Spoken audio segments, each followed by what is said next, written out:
This week's parsha is Bechukotai, right before Matan Torah. It's a very special parsha, one of the two parashot in the Torah, which has also the blessing of Hashem and also the opposite of the blessing of Hashem, the warnings of what happens if we don't go in the path of Hashem. Im bechukotai telechu, if you follow in my footsteps, in the way that I lead you, in my rulings, then such and such sustenance will come upon you, and if not, then the opposite, chas v'shalom. Now, in this week's parsha, the Mea Shilach, the Ishbitz, he has a very wonderful, beautiful word. One of the brachot, one of the blessings from Hashem, it says, "V'achaltim yashan noshan, v'yashan mipnei chadash totziu." So that's the verse in Hebrew. Now, what it literally means is there will be such an abundance of sustenance that Hashem will bestow on us, such a blessing that the grain that our silos of grain that we collect every year will be full. And then the next year they'll still be full because there was so much of an abundance that we'll just keep packing up our silos and we'll have to empty the old silos to make room for the new grain. So that's what this verse literally means. And it says it like on a few layers, that there will be old and there'll be older old, and all of the old we'll have to put aside, find a place to store it away so that we can make room in the silo for the new grain. Now, he explains this psychologically. I mean, he, again, like he usually does, is he's very precise with the wording. And he explains it as psychological phenomena. What's the blessing here? So he says that a person's old and oldest old. And the verse states two layers of antiquities, two layers of ancientness. So he explains it in your soul that what you feel is something old is what you're despaired about. Despair is old. I mean, he's interpreting old, something old in my soul, like something that my habit is so accustomed to. It's such a presumption, it's so axiomatic in my mind that it's embedded within my personality. And he says that there are two layers in a person's mind, in a person's psyche. There are things that I'm skeptical about my ability to change, and those are the old things. And there are things that I'm so convinced that I can never change them. I'm completely despaired. This is who I am. There's no way to change it. That's the oldest old. So what the verse says, Yashan Noshan, two layers of old. So that's how he explains it. The just old are those habits or those behavioral attributes, whatever it is in your life that you'd like to change, that you're skeptical about your ability to change. But what's really old, the oldest old, again, so oldness here is like how deep is it wedged within my consciousness? Like how assumed is it? How much does it go without saying that this is how things are? So if it's always been this way, and I've been spending my whole life with this habit or this behavior or this idea or this assumption or this mentality, whatever it is, then it's so embedded within me that it goes without saying. And I have no thought. I don't even have hope. It's not that I doubt my ability to change it. It's just not even up for debate because it's so presumed within my personality. So that's the oldest old. And so the blessing is that you'll be able to eat, devour, digest all these ancient mental faculties that you've already completely, even you yourself, have given up on them. But Hashem blesses you to manage to digest them, to recycle them, to work with them, to surface them up and change them and rejuvenate them. Yashan mipnei chadash totziu. You'll take these oldest olds and then everything will be rejuvenated. So, and he explains it psychologically, saying that even the deepest layers that you don't even have an assumption that they could even be up for debate, all of these layers of your consciousness will all be rejuvenated. Everything will be chadash. Everything will be renewed. Now, how does he say you do it?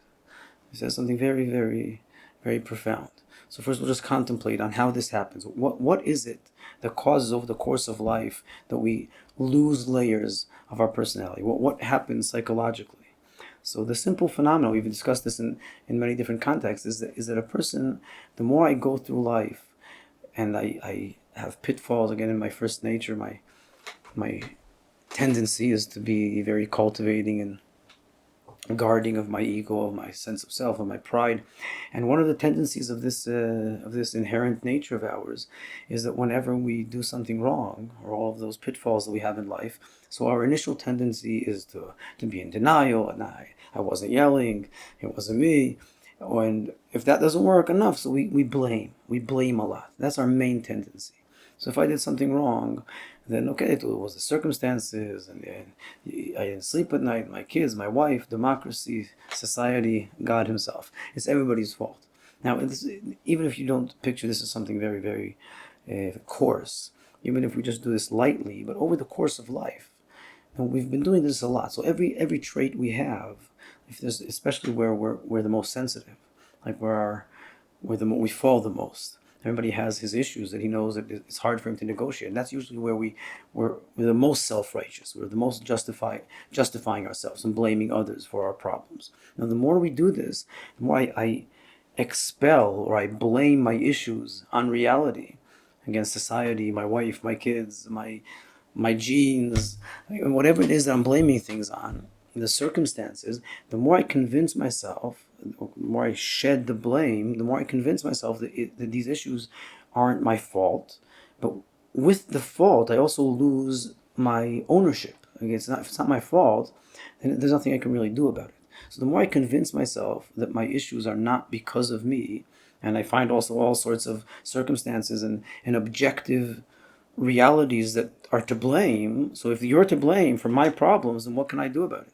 Now, because I go through the course of life blaming a lot, then there are all sorts of layers in my personality that I've convinced myself that this is just the nature of things. There's nothing that can be done about it because it's not me.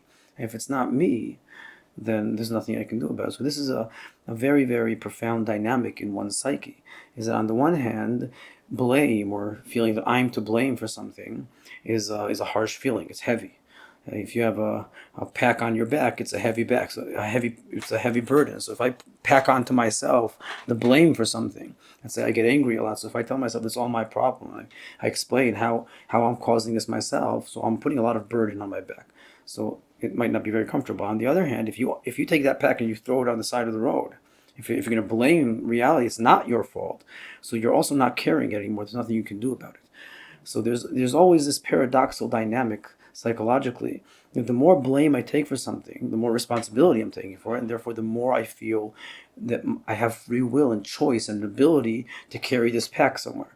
And the more I shed blame, so maybe I'm shedding a burden, but in a way I'm also turning my issues into something existential that there's nothing I can do about. So a person is always treading this thin ice of how much he can pack up on his back and how much he's shedding. Like we said before, our tendency is very much to shed blame for any issue. And the more we do that, the more we convince ourselves of the chronic nature of our problems, that there's nothing we can do about it because we are not causing them. So if they're just objective reality, they're not me, so there's nothing I can do about it.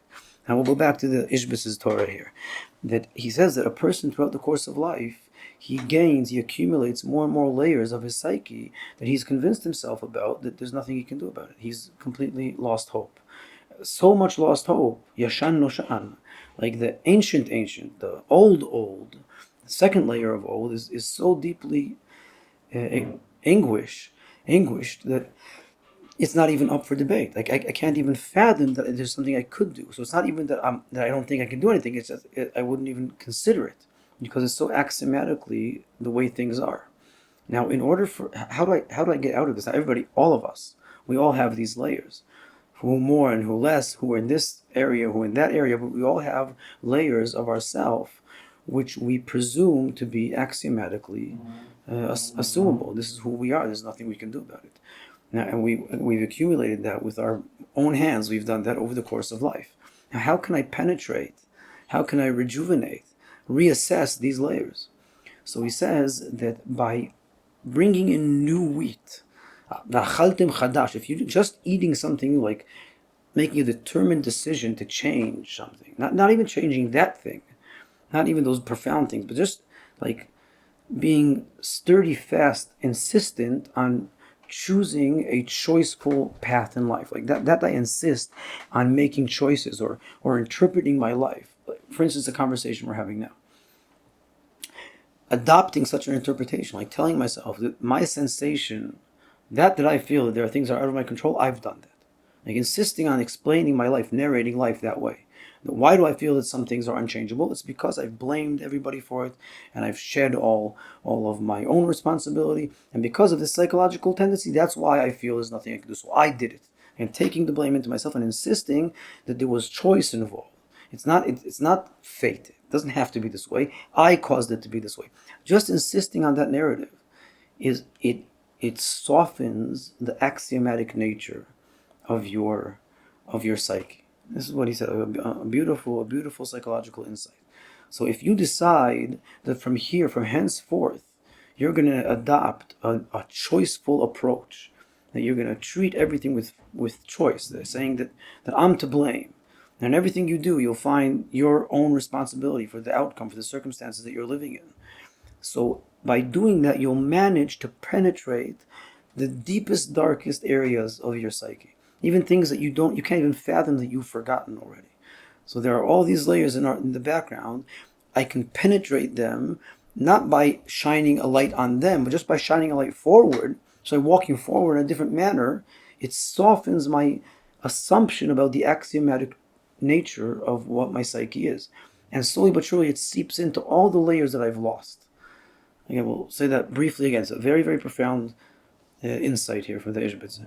That just by walking forward, again, I don't need to sit on the psychologist's couch and start reminiscing and trying to bring up all of my memories. I don't have to do that. I can just walk forward in a different manner and decide, make a fierce, sturdy decision that in the future I'm going to approach life differently. And by doing that, I inevitably soften my assumptions about the axiomatic nature of things, just by deciding to treat the future differently.